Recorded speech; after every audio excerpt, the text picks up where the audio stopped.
Ladies and gentlemen, please welcome the owner and publisher of The Spectator Australia and The Spectator USA and The Spectator UK, Andrew Neil. Andrew, great to have you back. It's good to be back. Studio. What a build-up. No pressure. No pressure at all. Now, Can I go now? Quit while I'm ahead. Well, let's get to what is the difference between being you run political magazines in America and in Australia, in Britain. What's the difference between being a political commentator and a political journalist for you? Well, for me, involved in print, I'm involved in opinion and commentary and so on. As a broadcaster, I try to be impartial. I leave my opinions at the studio door, and I take on all comers. If you're on the right, I will take a position on the left to test what you're saying. If you're on the left, I'll take a position on the right to test what you say. I mean, I deal with people who want to run the country. This country, America, Britain, France, and so on. So if I take a simple view, if you want to run the country, people should know that you know what you're talking about. And quite often they don't. And that's why it's not for gotcha questions. It's not to embarrass them. It's to because they're going to be spending billions of pounds. They could take decisions of war and peace. So I think it's our job to hold them to account, to see a simple question, are you up to it? Your research is impeccable, though. It is. I've seen you stump some very seasoned politicians. Boris Johnson was reduced to just a quivering mess. Mind you, he wouldn't be interviewed again by me, so it was a kind of career-destroying moment. He learnt his lesson. Who's been the most impressive? Who have you thought this person stands above the average? Well, Margaret Thatcher was very difficult to interview because she never answered the question. I mean, she's not alone in that among politicians. She would turn up with the point she wanted to make, and no matter what you asked her, she would make the points. And she took a long time answering. I mean, politicians are very good at playing out, filibustering, as they call it in America. Just keep talking, play with a straight bat, and hope that you run out of time. Strangely, the most impressive person I interviewed was the Dalai Lama. And I'm probably about the least spiritual person you can imagine, but I was really impressed. You know, I went through with him what the Chinese had done to his country.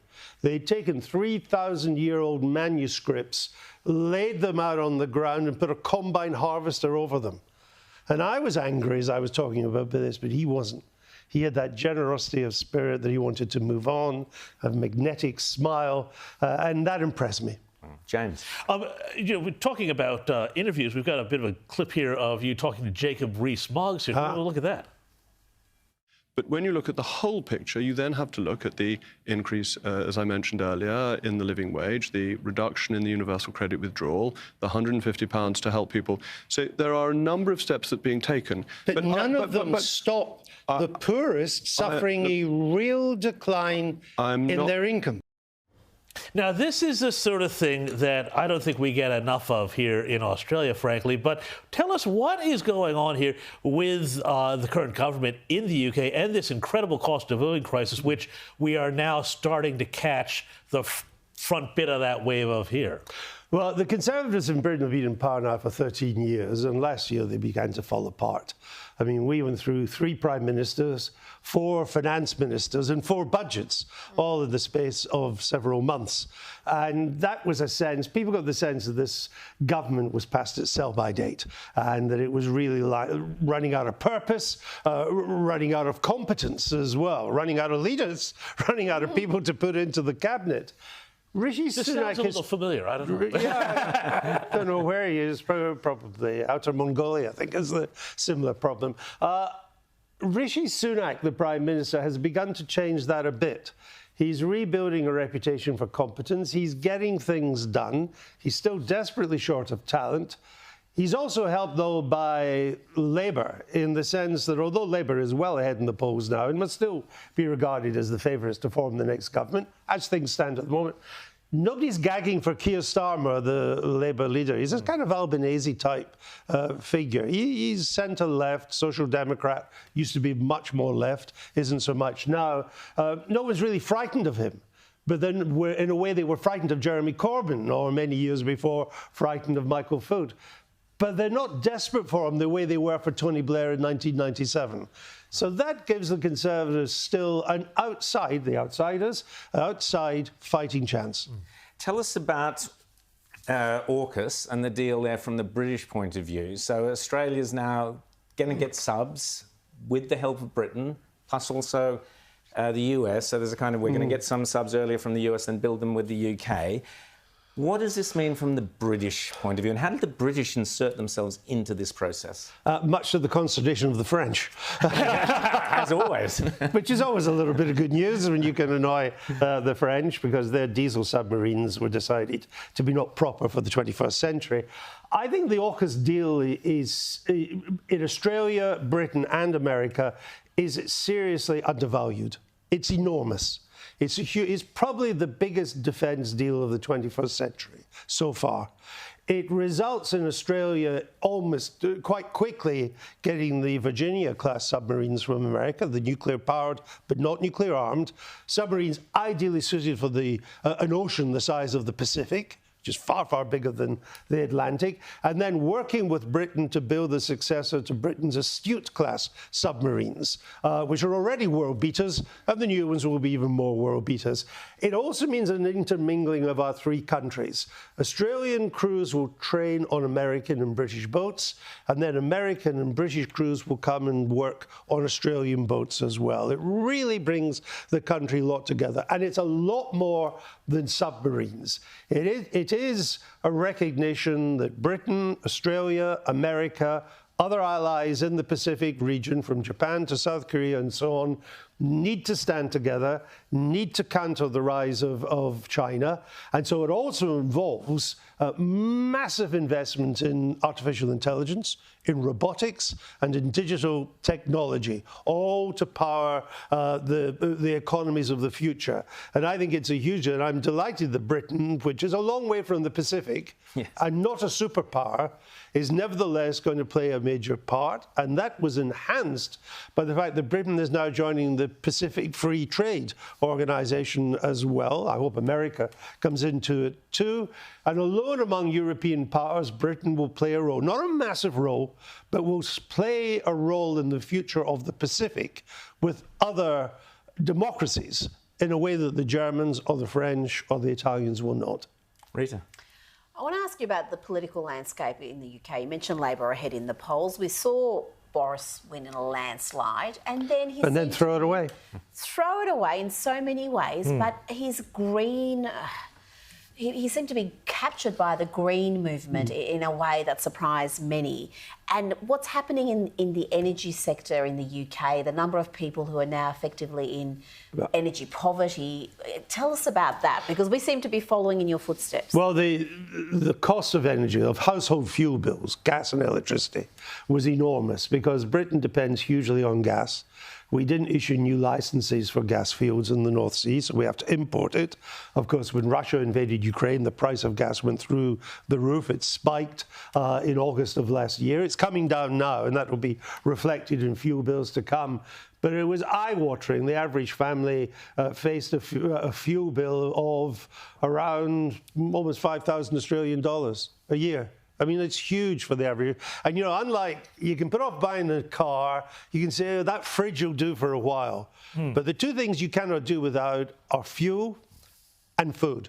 And these were the two things that really spiked. So the government had to intervene massively in subsidizing fuel bills, gave a price guarantee that they wouldn't go above $5,000. That was still pretty high for a lot of ordinary families, when putting food on the table was also difficult. So it's cost, on top of the cost of the pandemic, the cost of dealing with these fuel bills has been huge as well. As I say, that's beginning to soften. But what it's done is that although the politicians still talk the talk about net zero, they're not really walking the walk now, because they've seen the price that it costs. And in Britain, and I think it's true in this country too, you have the concerns of what I would call a bourgeois elite, or even a haute bourgeois, an upper middle class elite, who take decisions which they think are the right decisions for the future of the country, but they don't pay the price because they can afford the fuel bills. And I think too often ordinary families are paying the price for a particular ideology and a view, interestingly on the left as well, that they take this, that doesn't take into account the inability of the ordinary family to be able to meet the bills. James. So we had Professor Ian Plimer on a little while ago, and he talked about how when you've got a consensus between both parties on something, you get bad policy. And is it going to take this whole energy crisis to finally break what we see here in Australia, which is where both sides accept net zero as a worthwhile goal, just, about the terms and how long you want to take to get there? Well, as I look in from the outside with your energy policy, I think you're heading for some real trouble. I mean, I think you could be heading for brownouts and maybe even blackouts if you. Well, that's what our regulators say. But that's decisions that politicians will take these decisions and then have to go with the consequences of it. It is true that when there's a consensus that isn't even questioned, you do get bad policy. I think there is now more questioning going on. Not that people are becoming climate change deniers, but I think they're skeptical of some of the solutions. And when you do get politicians all saying the same thing, that's the time when journalists should be most on edge, should be most questioning. My problem is that most environmental journalists are basically activists with laptops. That I've often said to some, I don't understand why some media outlets pay why they pay these journalists. I mean, Greenpeace should pay this. And I think we just need to be a little bit more questioning of some of the things. Keep in mind that it's ordinary people, as my old mentor, The Economist, used to call them plain folk, which he meant in the nicest way, plain folk, the backbone of all our countries. They often meet the costs of stupid decisions by politicians. And I'm also very wary of politicians who set targets for years so far in the future that they'll be long gone. Yes. It's easy to set a target by 2050. There's not a single person I would vouch in either the British, the American, or the Australian cabinet who'll be in power by 2050. They'll be long gone. And I would much rather they set targets for a period in which we, the voters, can hold them accountable. You didn't make that. You made that, well done. You didn't make that. You were wrong to have that target, weren't you? That's holding them to account. 2050, I mean, even I might not be around by 2050.